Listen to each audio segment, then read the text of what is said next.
뒤에 분하고 인사하겠습니다. 참 잘 오셨습니다. 한 번 더 옆에 뒤에 분하고 인사하겠습니다. 기도에 용사되어 주셔서 감사합니다. 마지막으로 인사하겠습니다. 오늘도 하나님이 응답하십니다. 우리 같이 인사하겠습니다.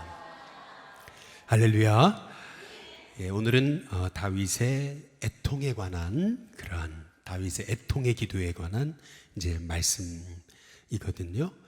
다윗이 자기의 죄 때문에 애통하고 또 자기 아들 때문에 이제 애통하는 겁니다. 이제 압살롬이 죽었잖아요. 자기 아빠를 죽이려 오던 사람인데 잘 죽었지 않았냐고. 이제 이렇게 그놈의 자식 놓고 그렇게 우냐고 이제 이렇게 우리가 생각할지 모르지만은 여러분, 그 압살롬은 그래도 다윗의 아들 아니겠습니까? 아비의 마음이 있다면은 이 다윗이 애통하는 이 애통의 기도의 그 마음을 여러분들이 조금 이해할 수 있을 것입니다. 이 애통이라고 하는 말 헬라어로 펜데오라고 이렇게 얘기하거든요. 이 펜데오는 사랑하는 사람을 잃었을 때의 슬픔을 말하는 겁니다. 사랑하는 사람을 뭐 했을 때요? 잃었을 때 슬픕니다. 이제 이렇게 그 원래적인 뜻이 있습니다. 좀 여러분, 펜데오라는 말의 의미가 뭐 좀 느껴지세요? 좀 느껴지십니까? 조금 여러분이 이 펜데오라는 말의 의미를 여러분이 조금 이해하시기 위해서 제가 좀 예를 들어보겠습니다. 어떤 여자가 이제 사랑하는 남자를 만나서 이제 결혼을 해요. 얼마 있다가 이제 아들을 낳습니다. 얼마나 귀한 아들이에요. 이 부부는 그 아들을 놓고 이제 그렇게 이제 애지중지 사랑하는 거죠. 근데 이제 그 기쁨도 잠시 남편이 이제 불의의 사고로 이제 죽게 되는 거예요. 그때 이제 이 여자가 이 남편을 놓고 그렇게 목 놓아서 울거든요. 이제 우리는 이제 이것을 애통이라 이제 이렇게 생각하는데, 이제 성경적인 여기 펜데오라는 말은 지금 이거를 좀 더 뛰어넘는 겁니다. 이 여자는 남편이 죽었지만 그래도 아들이 하나 있잖아요.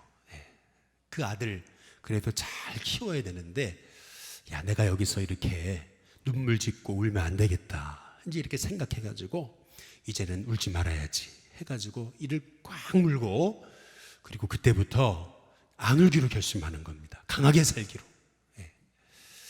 그래서 이제 그 아들을 아주 강하게 키우는 거예요.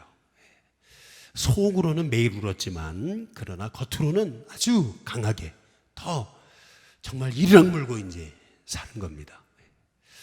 그런데 어느 날 또 안타깝게도 이 아들이 죽었어요. 이제 그러고 나니까 이제 이 여자는 정말 어디에도 위로받을 수 없는 거죠. 그때는 정말 애통하고 그리고 가슴을 찢으면 울 수밖에 없는 거죠. 여러분, 이런 의미가 바로 펜데오입니다. 이게 애통이에요. 성경에서 말하는 이게. 더 이상 세상에서 위로받을 수 있는 곳이 없는 그 눈물의 기도를 드릴 수밖에 없는 그런 그 절박함. 그러니까 억울해서 우는 게 아니에요, 여러분. 이건 억울해서 우는 게 아니고 이건 절박함이에요. 울 수밖에 없는 거예요. 오직 이 여인을 위로하실 수 있는 분은 이제 하나님밖에 없는 거죠. 이것이 성경에서 말하는 이제 애통의 의미인 것입니다. 그렇다면 여러분은 최근 애통하며 기도하신 적이 있으십니까? 마태복음 5장 4절에 보시면은 우리 같이 한번 읽어볼까요? 5장 4절입니다. 함께 읽겠습니다. 시작. 애통하는 자는 복이 있나니 그들이 위로를 받을 것이며. 세상은 웃는 자가 복이 있다. 웃으면 뭐가 와요? 복이 와요. 웃으면 복이 온다 그러잖아요. 그런데 오히려 예수님은 이제 반대 얘기를 하고 계시는 거예요. 애통하는 자가 복이 있다는 거예요. 애통해야 된다는 거죠.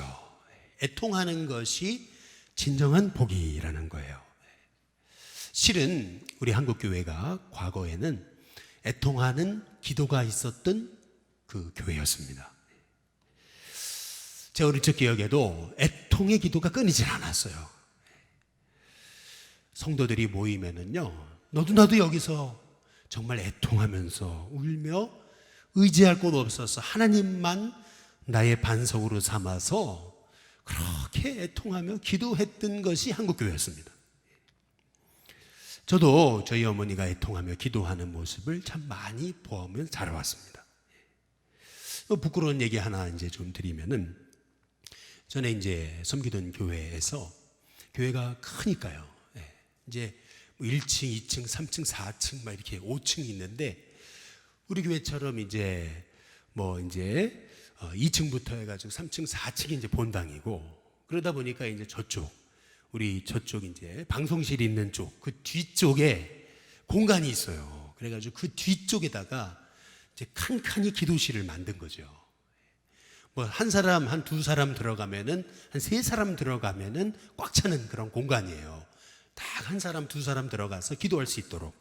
이렇게 무릎을 맞대면은 세 사람, 네 사람까지도 들어갈 수는 있어요. 그런데 이제 그런 조그만한 기도실을 여러 개 만들어 놓은 거예요. 저 뒤편에다가. 우리 방송실 있는 뒤편에다가 이렇게 만들어 놨어요. 그런데, 곰팡이 냄새에, 그리고 사람들이 오지 않죠. 소외된 장소예요. 아주 어두침침한 장소입니다. 어느덧 옛날에는 이제 그런 곳이 기도하는 소리로 가득했는데, 어느덧 이제는 사람들이 안 가는 장소가 이제 되고 이제 마른 거죠. 그래서 하나하나 이제 창고로 변하는 거예요. 교회 신방 물품 넣어놓고 창고로 바뀌는 거예요. 그러나 이제 아직도 몇 개 이제 기도실은 남아 있어가지고, 이제 저 같은 이제 부목사들, 이런 사람들이 가서 기도하긴 딱 좋죠. 막 외치고 막 소리치고 기도해도 뒤에 차들이 다니니까, 그러니까 하나도 소리가 안 들리니까. 여러분, 기도할 게 없는 게 복이 아니고 기도할 제목이 많은 게 복입니다. 나는 이렇게 기도할 제목이 늘 많을까? 그게 처량한 게 아니고요, 기도할 게 없는 게 복이 아니고 기도의 제목이 많은 게 복인 거예요. 예배분한테 한번 인사해 보겠습니다. 기도 제목이 많은 게 복입니다. 한번 인사해 보시죠. 이런 얘기가 있거든요. 눈물 많은 교회는 되고 눈물 적은 교회는 뭐라고요? 안 된다. 다시요. 눈물 많은 교회는 어떻게 돼요? 되고 눈물 적은 교회는 뭐라고요? 안 된다. 이제 이런 얘기가 있어요. 그럼 한번 제가 여쭤보겠습니다. 우리 일신교회는 눈물 많은 교회입니까? 눈물이 적은 교회입니까? 그러면 여러분께 묻겠습니다. 여러분은 눈물이 많으십니까? 눈물이 적으십니까? 신앙생활은 사실 눈물과 함께 하는 게 신앙생활이에요. 많이 울면서 기도하면서 신앙생활하는 게 사실은 정상입니다. 생각해 보면 내 사랑하는 가족이 안 믿는 가족이 있어요. 그러면 어떻게 내가 통곡하며 울면서 기도하지 않을 수 있느냐는 거예요. 내 사랑하는 친구가, 형제가 예수님을 모르는데 내가 어떻게 이렇게 울지 않을 수 있느냐는 거죠. 이 땅의 이 미래를 살펴보면 암울한데 어떻게 우리만 평안하다고 나는 눈물 없이 신앙생활에도 할 수 있느냐는 거죠. 찬송가 가사에도 이제 이런 가사가 있지 않습니까? 주님도 때로는 울기도 하셨네. 살든지 죽든지 뜻대로 하소서. 주님도 때로는 뭐라고요? 울기도 하셨단 말이죠. 여러분, 울지 않으셔도 되는 분이 우리 때문에 우신 거예요. 아파하지 않으셔도 되는 분이 우리 때문에 아파하신 거예요. 그분의 눈물로, 그분의 아파하심으로 우리가 나음을 얻고 우리가 구원을 얻은 거예요. 그분의 눈물, 그분의 아픔이 있으셨기 때문에 나라는 존재가 있는 거거든요. 마찬가지로 이제는 바로 우리가 울어야 될 때라는 거죠. 실은 다윗이 그렇게 애통하며 오늘 기도하는 장면인데, 애통하는 장면이에요. 그런데 이게 사람들은 다윗의 애통을 이해를 못해요. 무슨 말이냐면은 사무엘하 18장 31절에 보면은 굿사람이 이제 다윗에게 와요. 뭐라 하냐면 내 주께 아랠 뭐예요? 소식이 있습니다. 그러거든요. 영어 성경에 보니까 내 주께 아랠 굿뉴스가 있습니다. 굿뉴스라 그랬어요. 쉬운 성경에도 보면은 기쁜 소식을 가져왔습니다. 이렇게 얘기하거든요. 우리 개역 개정판에는 그냥 내 주께 아랠 소식이다 이렇게 얘기하는데 다른 번역들을 보면은 내 주께 아랠 기쁜 소식이 있습니다. 아주 굿뉴스입니다. 이제 이렇게 달려와요. 예. 다윗이 예감이 안 좋잖아요. 예.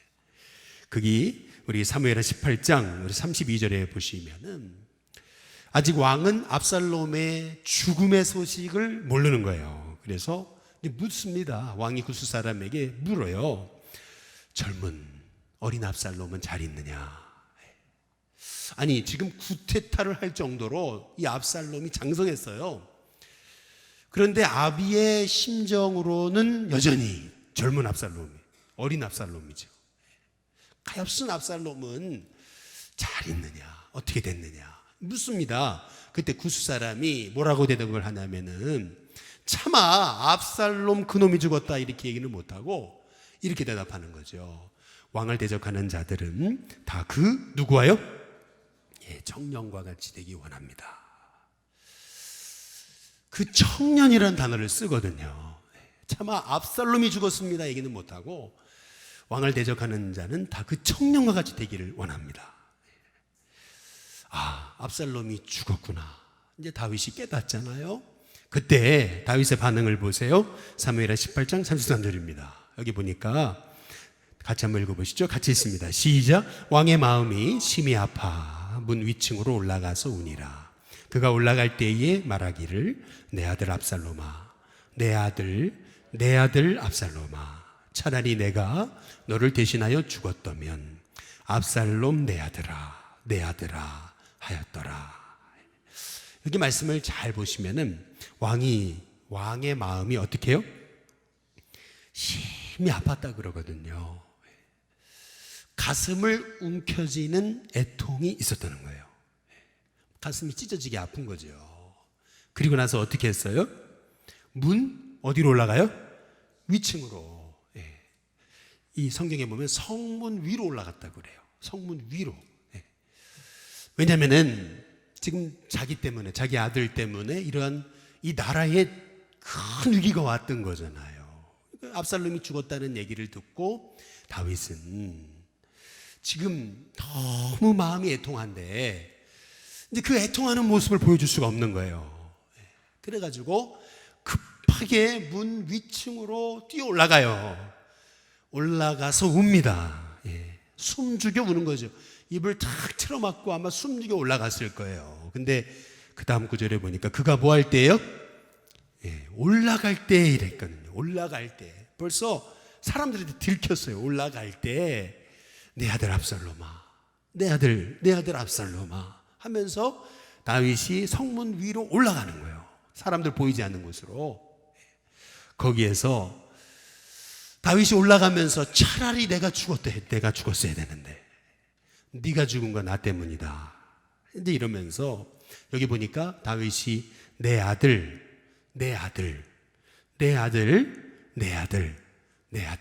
몇 번이요? 5번입니다. 5번. 5번이나 내 아들 압살롬아 그러면서 다윗이 혼자 입을 틀어막고 소위 다락방으로 올라가가지고 통곡하면서 지금 우는 거예요. 여기서 우리는 다윗의 애통을 보게 되는 거예요. 다시 여러분께 여쭤보겠습니다. 여러분께 이런 애통함이 있느냐는 거죠.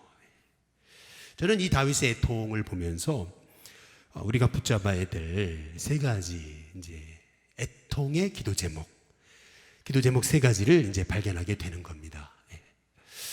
먼저 첫 번째는 다음 세대, 우리 자녀 세대, 젊은이를 위해 우리가 애통하며 기도해야 된다라는 그런 마음을 오늘 말씀을 묵상하면서 이제 받게 되는 겁니다. 사무엘하 18장 32절에 보면은 왕이 구스 사람에게 묻잖아요. 젊은 압살롬은 잘 있냐? 그때 이 구스 사람이 뭐라 하냐면은 왕을 대적하는 자는 다 그 청년과 같이 되기 원합니다. 이 청년이라는 단어를 쓰고 있거든요. 한번 따라해 보겠습니다. 청년.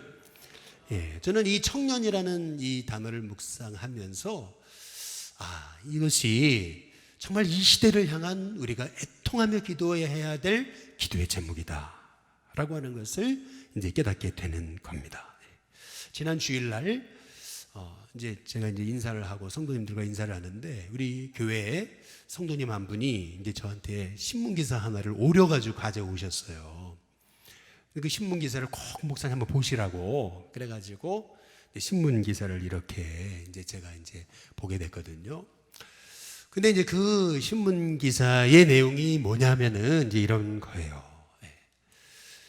최근 이 종교계, 한국 종교계에 청년 인구가 사라지고 있다. 이제 이 얘기예요. 이제 그러면서 하는 얘기가 뭐냐면은 우리는 교회 안에 청년들이 사라진다 이렇게 이제 그렇게만 알고 있었는데 저 기사를 보니까 이제 데이터 통계가 이렇게 나와 있는데 보니까 불교와 천주교는 사실 더 심각한 거예요. 우리 한국 교회만큼 심각한 거예요. 법당이 비고 있다는 거죠. 그러니까 이게 지금 한국 이 사회적인 이 상황이라는 거죠. 이 시대에 많은 젊은 세대가 이제 신앙을 잃어가고 있다. 이제 이 얘기거든요. 교회가 이 세대 다음 세대의 소망이 되지 못하고 있다. 이제 이 얘기인 거예요. 내용의 핵심은. 그래서 이제 기독교, 천주교, 불교 어떤 그런 변화가 일어나야 된다. 이제 이런 기사 이제였던 거예요. 저는 이제 이 기사를 이제 아주 자세히 이제 읽어보면서 이제 그런 이제 생각을 하게 된 거죠. 그러니까 세상적인 시각으로 봐도 이게 세상으로 봐도 이 조선일보에 나온 거거든요. 세상의 시각으로 봐도 지금 이 다음 세대는 분명 신앙의 위기인 거예요. 신앙의 위기. 그러나 정말 우리가 애통하는 기도를 회복할 수 있다면 이 다윗과 같이 바로 그 청년을 향한 애통의 기도가 있다면은 이 시대의 위기는 오히려 저는 기회가 될 수 있는 하나님이 통치하시는 계기가 되게 될 것이라고 믿습니다.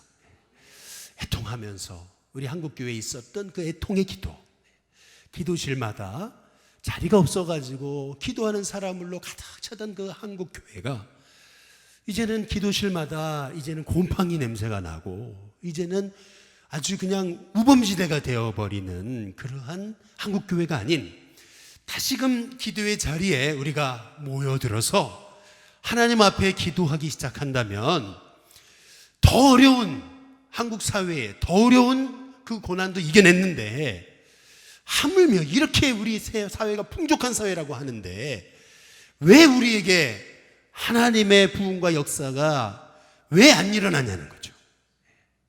다윗과 같이 죄에 대한 애통함, 다음 세대에 대한 청년에 대한 애통함이 저와 여러분 가운데 일어나기를 주님의 이름으로 축복합니다. 두 번째로 오늘 말씀을 묵상하면서 우리가 애통해야 되는데 뭘 위해 애통해야 되느냐? 우리의 자녀를 위해 애통해야 되겠다. 사무엘하 18장 33절에 보시면 다윗의 마음이 심히 아팠다 그랬잖아요. 그래서 뭐라 그랬어요?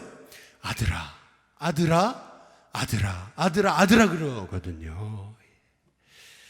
그러니까 자녀를 위한 애통인 거예요. 자녀를 위한 애통.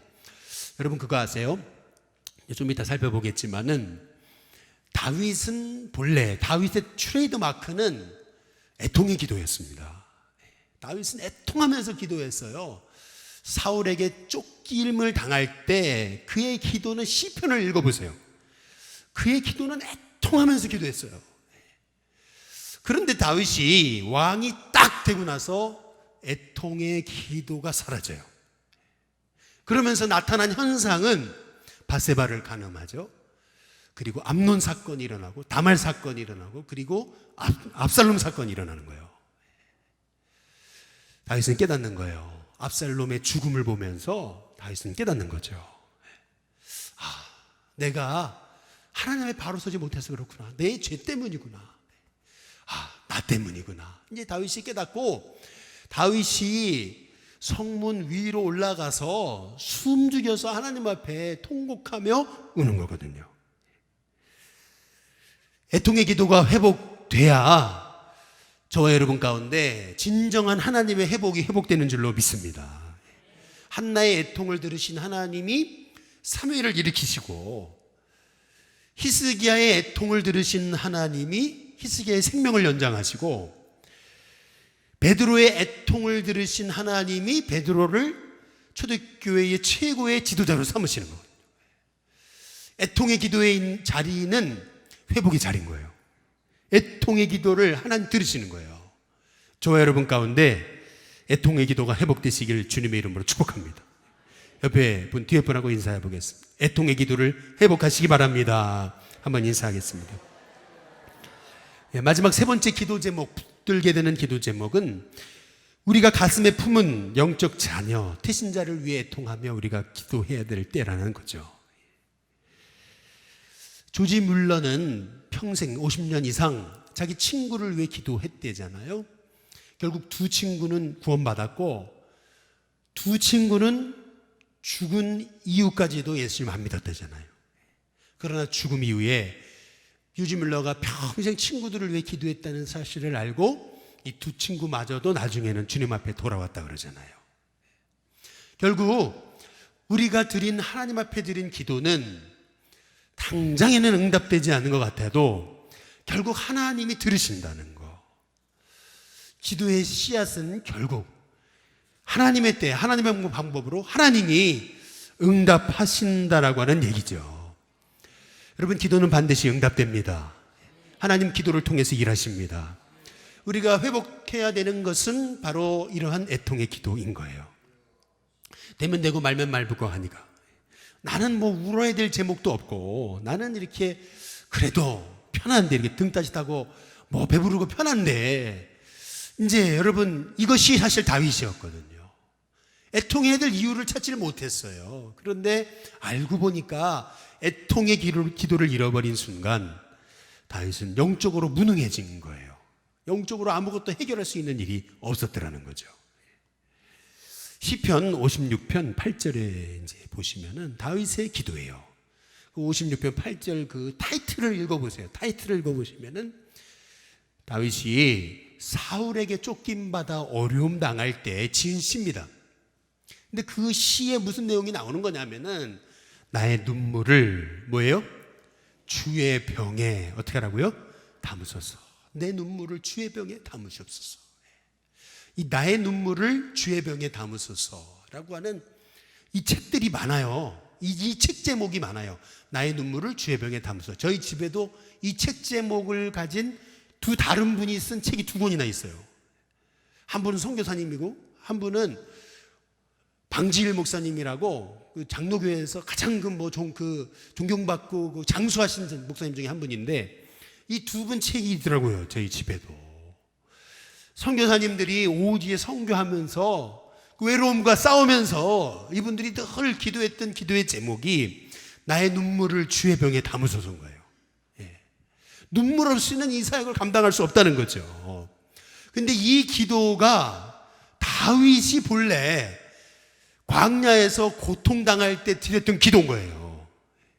한번 따라해 보시죠. 나의 눈물을 주의 병에 담으소서. 이 주의 병에 담겨진 눈물의 기도가 채워질 때, 때가 임했을 때, 이 기도의 눈물이 찰 때, 그때에 하나님께서 이 다윗에게도 하나님의 은혜가 임한 거거든요. 기도의 눈물이 차야 되는 거예요.